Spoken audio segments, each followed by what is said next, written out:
from Fox 39, WQRF-TV Rockford, and your home team. Eyewitness News at 9 starts now. Twins celebrate their birthday together for the first time in 5 years. The Korean War veterans had a special party for their 90th. A local teenager connects with the community. He hosts a trunk-or-treat event of his own. And the Superhero Center for Autism joins in on the Halloween fun. The nonprofit hosts a sensory-friendly trunk-or-treat. Good evening, I'm Taylor Castro. Thanks for joining us tonight. One man was hurt early this morning during a shooting. Rockford police say it happened in the 600 block of North Johnston Avenue around 1 a.m. Saturday. This is an ongoing investigation. 44 firefighters battled flames that were reportedly set on purpose. It happened at neighboring apartment buildings in Rockford. Firefighters first responded to an apartment complex on Canary Drive just after 3 a.m. Saturday for reports of a fire on a third-floor balcony. A second fire was then reported at the neighboring apartment building. Additional units arrived at the scene. According to Rockford Fire Department, they discovered there were multiple small fires in each building. The crews cleared all the apartments in both buildings. No one was injured. An investigation is ongoing. If you have any information about these fires, contact the Rockford Fire Department. Another fire Saturday morning, this one around 1 a.m. at Texas Roadhouse on Walton Street. A delivery crew at the building found a fire near a permanently installed space heater. They used a fire extinguisher to fight the flames until the crews arrived and finished putting out the fire. According to the Rockford Fire Department, the building only sustained minor fire damage because of the delivery crew's efforts. 2 Chicagoans have now died from this year's monkeypox outbreak. Despite the national number of cases dropping steadily, medical experts are warning the risk is still there. The city's Department of Public Health says dying from monkeypox is extremely rare. The 2 patients who died also suffered other medical issues. The CDC reports more than 75,000 monkeypox cases globally during this year's outbreak. Of 34 deaths, 6 were in the U.S. Over 1 million Illinois residents have received the new bivalent COVID-19 vaccines. The 2 booster shots are approved for people aged 5 and up. More than 200,000 shots were administered in Illinois in the last week. The updated vaccines offer added protection against the now dominant strain of the Omicron variant. The CDC shows 26 counties in Illinois are now at an elevated level for COVID-19. That's up from 16 a week ago. Today, VFW Post 1461 celebrates the 90th birthday of twins who served in the Korean War. Our Nicole Delgado shows us the special celebration. This is the first birthday twins Kenneth and Keith Bodie had together in 5 years, and this year they are celebrating the big 9-0. This is awesome. The best day of our life, I guess. We waited 90 years for this. The twins tell me they didn't realize how many friends and family were coming to celebrate them. I didn't think we had so many friends. It was a surprise, I'll tell you.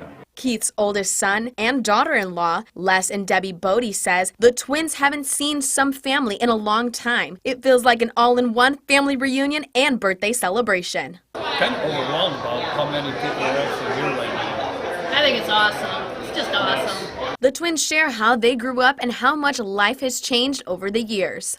When we were born, we didn't even have a telephone. No. We had cold running water. That's all we had in the house.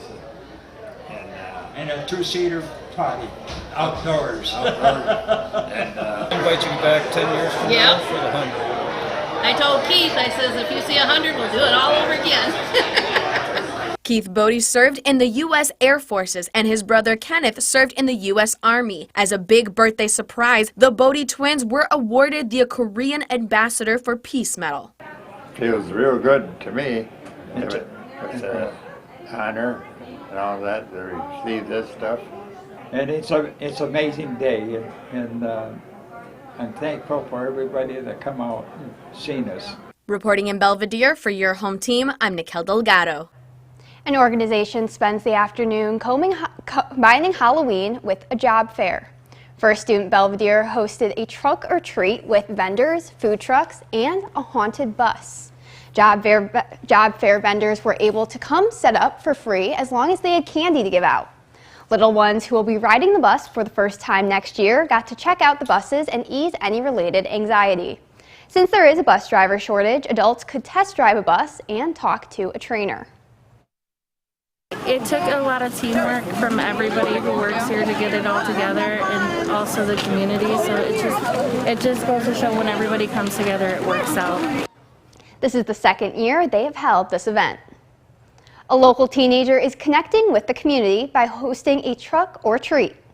16-year-old Angelo Ortman held the event at All Saints Catholic Academy in Rockford today. The Boylan Catholic High School student worked to create a safe and fun experience for the local kids. Ortman recognizes how important it is to give back to the community. Halloween especially, it's fun, you dress up, you can hang out with friends, and it brings the whole community together. Everybody comes together like as a family, friends, go trick or treat, get candy, they can talk about things. I think it's just an important thing to have in the community. Ortman partnered with multiple local organizations as well. Lots of Halloween events took place in the state line today, including one held by the Superhero Center for Autism. The Loves Park nonprofit made sure the truck or treat was sensory friendly. They had other items in addition to candy. There were Chicago-style hot dogs in an ice cream truck too. Organizers say this is a safe and non-judgmental place to celebrate Halloween. These events are so important for the community because there are a ton of trunk or treats, right, like every Halloween, but none that really offer sensory friendly in a community that understands, if you have a child that has sensory needs, you might need to step away, and, if a kiddo's having behavioral problems, it's just a community that understands, so it's just a non-judgmental place. The Superhero Center plans on hosting a Christmas party and starting parent support groups. A late-night decision from a federal appeals court has blocked President Joe Biden's student debt relief plan. The stay comes in response to an appeal filed by 6 attorney generals from Republican-led states. It comes one day after a lower court rejected their case for lack of standing. Biden's plan would cancel up to $20,000 in student debt based on income and the type of loan. Applications became available online this week. Borrowers could have gotten part of their student loans wiped away as early as next week. A Texas state trooper who was one of the first to respond to the Uvalde school massacre loses his job. He's the first member of the state police to lose his job over the shooting. Sergeant Juan Maldonado was served with termination papers by the Texas Department of Public Safety yesterday. His precise role in the response to the May incident remains unclear, but body camera footage from the scene revealed the Department of Public Safety had a larger role than they initially suggested.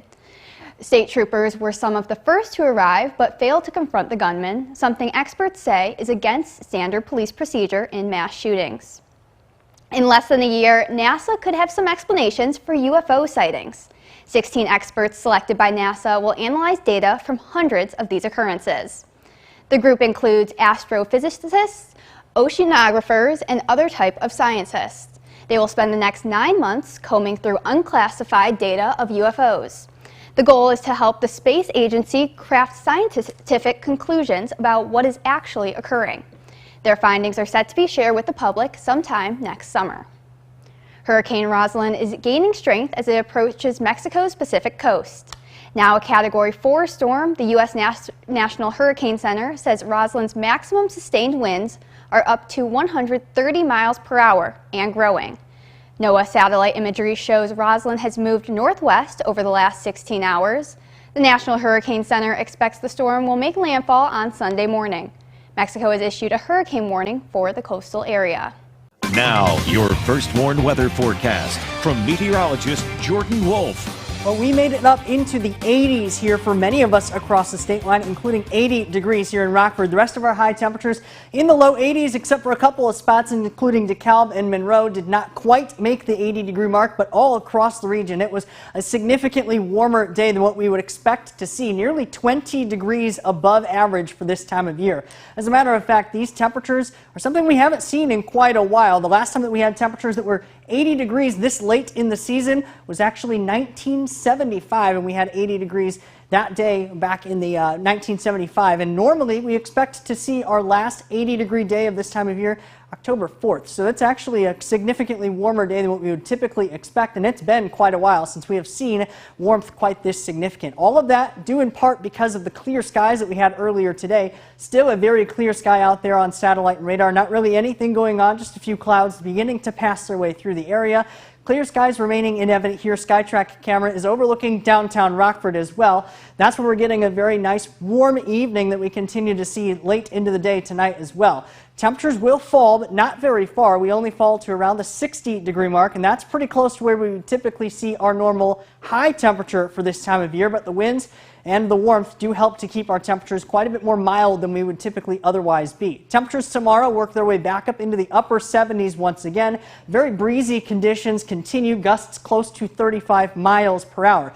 All of these winds, thanks in part because of this pressure gradient. High pressure continues to work its way out of the area.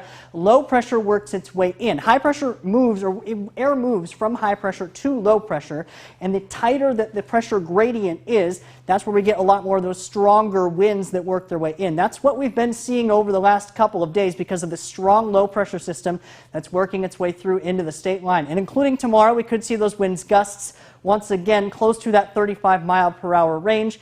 But the time we get into the early part of next week, notice those wind gusts begin to die down quite a bit, though, as we trend into the middle of next week.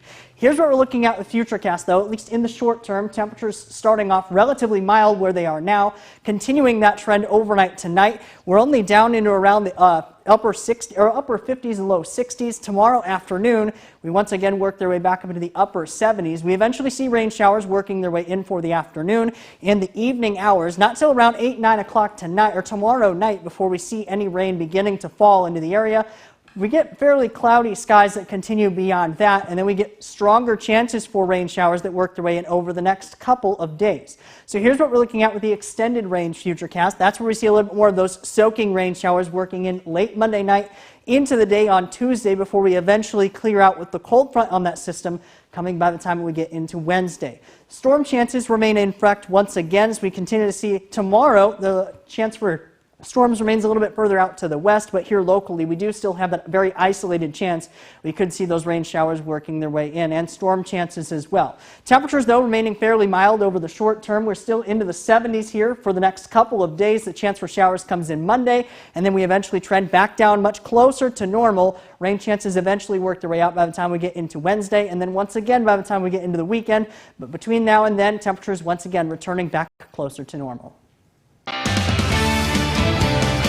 Today was so nice. I drove to work, windows down, sunroof open, sunglasses on. Beautiful. It's almost like we forgot that we just had snow flurries earlier in the same week. It seems like you actually did forget. We actually had those snow flurries, but it did not feel anything like it did earlier in the week today. Clear skies continue tonight on the First Warn Interactive Radar from Rockford Auto Glass. Tomorrow we're once again near the 80-degree mark. We get eventually some rain showers that work in Sunday night into the rest of the week. Temperatures returning back to normal by next weekend. Sounds great. Thanks, Jordan. Thank you for joining us. Have a great night.